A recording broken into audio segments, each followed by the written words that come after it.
दोस्तों, तो इस वीडियो में हम जेएसडब्ल्यू इंफ्रास्ट्रक्चर आईपीओ की लिस्टिंग डे स्ट्रेटजी के बारे में बात करने वाले हैं कि आईपीओ की लिस्टिंग वाले दिन आपकी क्या स्ट्रेटजी होनी चाहिए।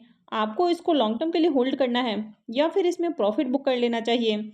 इसके साथ ही जानेंगे कि आईपीओ की लिस्टिंग किस प्राइस पर हो सकती है और आईपीओ से आपको कितना प्रॉफिट मिल सकता है। और अगर आपको आईपीओ की ये अलॉटमेंट नहीं मिली है तो क्या लिस्टिंग वाले दिन इसमें बाई किया जा सकता है। तो चलिए वीडियो को शुरू करते हैं। लेकिन अगर आप इस चैनल पे पहली बार विजिट कर रहे हैं या फिर आपने चैनल अब तक सब्सक्राइब नहीं किया है तो चैनल को सब्सक्राइब कर लें और साथ में वीडियो को भी लाइक कर दें। तो इस आईपीओ की लिस्टिंग 3 अक्टूबर को होने वाली है, यानी कि ट्यूसडे को आईपीओ की लिस्टिंग होने वाली है। आईपीओ में बुकिंग प्राइस 119 रुपये है, यानी कि जिनको भी शेयर्स अलॉट हुए हैं वो 119 रुपये के ऊपर अलॉट हुए हैं और लॉट साइज 126 शेयर्स का है। तो इससे पहले कि लिस्टिंग डे स्ट्रेटजी के बारे में समझें, चलिए पहले कंपनी के बारे में थोड़ा सा देख लेते हैं और कंपनी के फाइनेंशियल देख लेते हैं। तो जेएसडब्ल्यू इंफ्रास्ट्रक्चर आईपीओ के बारे में बात करें तो ये जेएसडब्ल्यू ग्रुप की कंपनी है। कंपनी 2006 में इनकॉर्पोरेट हुई है और ये कंपनी पोर्ट से जो रिलेटेड सर्विसेज हैं तो वो प्रोवाइड करती है, यानी कि company cargo handling, storage solutions और लॉजिस्टिक्स सर्विसेज प्रोवाइड करती है।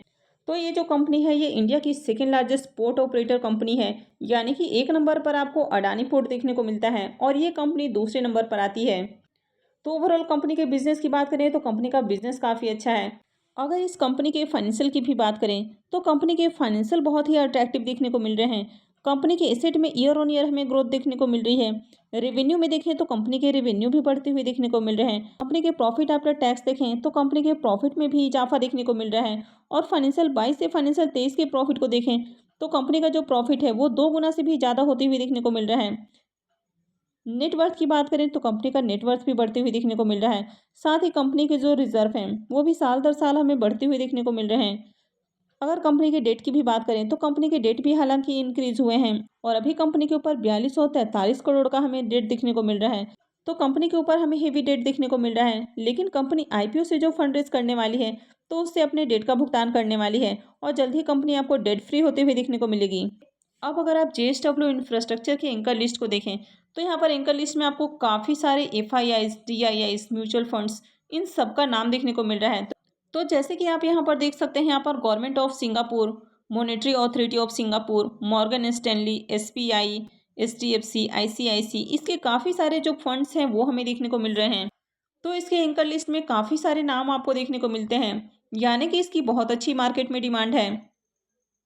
तो काफ़ी सारे एफआईआईस, डीआईएस और म्यूचुअल फंड्स इस कंपनी को लेकर काफ़ी ज़्यादा इंटरेस्टेड देखने को मिल रहे हैं। तो अगर आप जेएसडब्ल्यू इंफ्रास्ट्रक्चर के सब्सक्रिप्शन फिगर को देखेंगे तो आईपीओ 39.36 टाइम सब्सक्राइब हुआ है, लेकिन यहाँ पर क्यूआईबीज इस आईपीओ को लेकर सबसे ज़्यादा इंटरेस्टेड देखने को मिले हैं और उनकी ओर से आईपीओ को मोर देन 60 टाइम सब्सक्राइब किया गया है।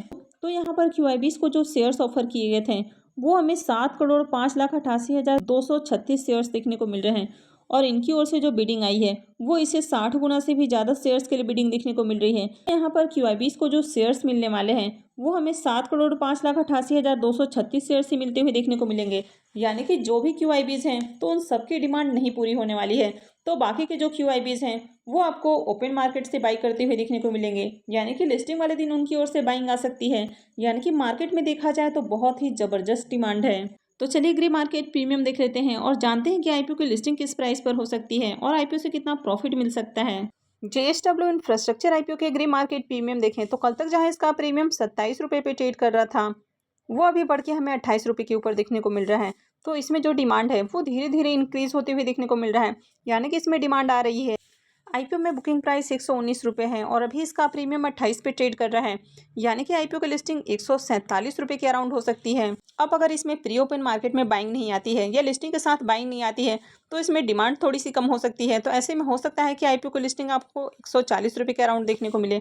वहीं अगर प्री ओपन में या 10 बजे के आसपास इसमें बाइंग ऑर्डर पंच होते हैं तो ऐसे में आईपीओ की लिस्टिंग आपको और अच्छे प्राइस के ऊपर देखने को मिल सकती है और ऐसे में आईपीओ की लिस्टिंग आपको 150 रुपये के ऊपर हमें देखने को मिल सकती है। और जिस तरह डिमांड है तो 150 से ऊपर की लिस्टिंग के ज़्यादा चांसेस हैं। में आप 140 से 150 का रेंज मान सकते हैं जिसके ऊपर आईपीओ की लिस्टिंग हो सकती है। अब अगर इससे मिलने वाले प्रॉफिट की बात करें तो आईपीओ में 126 शेयर्स का लॉट है और अभी इसका प्रीमियम 28 रुपये पे ट्रेड कर रहा है। तो इसका मतलब है कि इस आईपीओ से 3,528 रुपये आपको एक लॉट से प्रॉफिट हो सकता है। तो अनुमान के मुताबिक आईपीओ से आपको 3,000 से 4,000 के बीच में प्रॉफिट देखने को मिल सकता है। तो अगर आपको कंपनी अच्छी लगती है, कंपनी का बिजनेस अच्छा लगता है, तो आप इसको लॉन्ग टर्म के लिए होल्ड करके रख सकते हैं। लॉन्ग टर्म में ये कंपनी आपको काफ़ी अच्छा रिटर्न बनाकर दे सकती है और ये अपने सेक्टर की लीडिंग कंपनी भी है। यानी कि अडानी पोर्ट नंबर 1 पर आपको देखने को मिलती है और सेकंड नंबर पर जेएसडब्ल्यू इंफ्रास्ट्रक्चर देखने को मिलता है। तो लॉन्ग टर्म में ये आपको अच्छा रिटर्न बनाकर दे सकता है, तो आप इसको बेझिझक लॉन्ग टर्म के लिए होल्ड करके रख सकते हैं। तो अगर आपने इस आईपीओ में लिस्टिंग गेन के लिए अप्लाई किया है, तो आईपीओ से आपको एक डिसेंट लिस्टिंग गेन देखने को मिल रहा है, तो ऐसे में आप इसमें प्रॉफिट बुक करके एग्जिट भी कर सकते हैं। क्योंकि आईपीओ के साइज की बात करें तो आईपीओ 2800 करोड़ रुपए का है, तो यहाँ पर लिस्टिंग के बाद इसमें आपको एक अच्छी प्रॉफिट बुकिंग देखने को मिल सकती है। यानी कि एचएनआईज की ओर से प्रॉफिट बुकिंग आ सकता है। इसके अलावा काफ़ी सारे रिटेल इन्वेस्टर्स भी इसमें प्रॉफिट बुक करने वाले हैं। तो इसमें हो सकता है कि लिस्टिंग के बाद इसके प्राइस में आपको एक गिरावट देखने को मिले, जिस तरह की आपने आरआर केबल आईपीओ में देखा था। लेकिन जब कंपनी अच्छी होती है और उसमें अच्छी डिमांड होती है, तो उसके प्राइस में तुरंत आपको रिकवरी देखने को मिलती है। तो आपने आरआर केबल में देखा कि लिस्टिंग वाले दिन उसके प्राइस में बहुत ज़्यादा गिरावट देखने को मिली और गिरावट के साथ ही वहाँ पर से कंटिन्यू आपको अच्छी बाइंग आते हुए देखने को मिली और उसके प्राइस जो लिस्टिंग प्राइस है उससे भी ऊपर गए।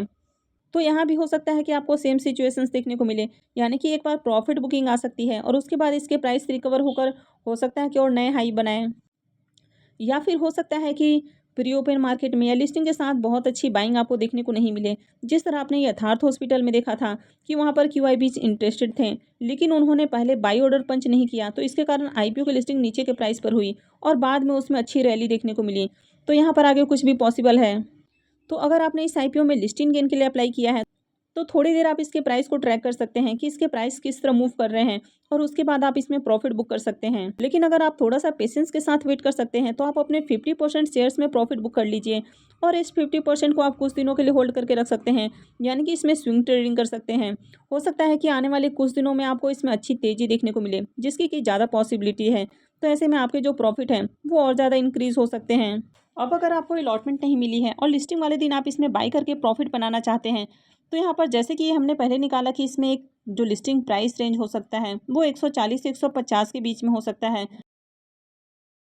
अब मान लीजिए कि आईपीओ 140 से इसे नीचे लिस्ट होता है, जिसकी कि वैसे तो बहुत कम पॉसिबिलिटी है, लेकिन अगर लिस्ट होता है तो यहाँ पर एक अच्छी बाइंग अपॉर्चुनिटी हो सकती है। यानी कि 130-35 के अराउंड अगर आईपीओ लिस्ट होता है, तो यहाँ पर एक अच्छी बाइंग अपॉर्चुनिटी हो सकती है और यहाँ से आप बाई करके अच्छा प्रॉफिट बना सकते हैं। या फिर मान लीजिए कि आईपीओ की लिस्टिंग अच्छे प्राइस के ऊपर होती है और आईपीओ 150 रुपये के अराउंड लिस्ट होता है, तो यहाँ से आपको एक अच्छी प्रॉफिट बुकिंग देखने को मिलेगी। यानी कि इसके प्राइस में आपको एक गिरावट देखने को मिल सकती है और यहाँ से फिर हो सकता है कि आपको एक अच्छी रैली भी देखने को मिले। तो यहाँ पर जब भी मार्केट आपको एक टिप के आसपास देखने को मिलता है और वहाँ से मार्केट आपको एक ऊपर जाते हुए देखने को मिलता है, तो एक अच्छी बाइंग अपॉर्चुनिटी हो सकती है। तो यहाँ पर अगर आप इंट्राडे करने वाले हैं, तो यहाँ पर अगर मान लीजिए कि आप यहाँ पर जो स्विंग लो है तो वहाँ पर बाई करते हैं, तो जो पिछला स्विंग लो है तो उससे नीचे आपको अपना एसएल लगा कर रखना है और आप इसको आने वाले कुछ दिनों के लिए होल्ड कर सकते हैं, या हो सकता है कि सेम डे भी आप प्रॉफिट बुक करके एग्जिट कर सकते हैं। वहीं कुछ लोगों को जिनको की कंपनी पसंद है और उनको अलॉटमेंट नहीं मिली है, तो उनके लिए भी डीप एक बाइंग अपॉर्चुनिटी हो सकती है। तो यहाँ से बाई करके आप आने वाले कुछ सालों के लिए इसको होल्ड करके रख सकते हैं और जिस तरह कंपनी के बिजनेस हमें देखने को मिल रहे हैं, तो लॉन्ग टर्म ये काफ़ी अच्छा वेल्थ बनाकर दे सकता है। क्योंकि जो म्यूचुअल फंड्स है एफआईआई डीआईआई आपको देखने को मिलते हैं, तो वह स्टेबल कंपनियों में लॉन्ग टर्म के लिए होल्ड करते हैं और वहाँ से वे वेल्थ बनाते हैं। तो यहाँ पर आप भी अगर इस तरह के स्टेबल कंपनियों में लॉन्ग टर्म के लिए होल्ड करके रखते हैं, तो यहाँ पर आपको अच्छा जो रिटर्न है वो देखने को मिल सकता है। लेकिन अगर आप इंट्राडे या स्विंग ट्रेडिंग के लिए शेयर्स को बाई कर रहे हैं, तो आपको इसमें एसएल जरूर फॉलो करना है, क्योंकि मार्केट काफ़ी ज़्यादा दबाव में देखने को मिल रहा है। तो कभी भी आपको इसमें बड़ी गिरावट देखने को मिल सकती है, तो इसलिए आपको अपना एसएल जरूर फॉलो करना है। और अगर इसके प्राइस में आपको तेज़ी देखने को मिलती है, तो आपको अपने एसएल को ट्रेल करके ऊपर ले जाना है। तो आई होप कि आपको वीडियो अच्छी लगी होगी और आपको इस वीडियो से एक आइडिया मिला होगा कि किस तरह आगे इसमें बाइंग अपॉर्चुनिटी हो सकती है और किस तरह बाई करके पैसा बनाया जा सकता है। तो अगर आपने वीडियो को अब तक लाइक नहीं किया है, तो वीडियो को लाइक कर दें और साथ में चैनल को भी सब्सक्राइब करके रखें। और वीडियो को अंत तक देखने के लिए आप सबका बहुत बहुत धन्यवाद।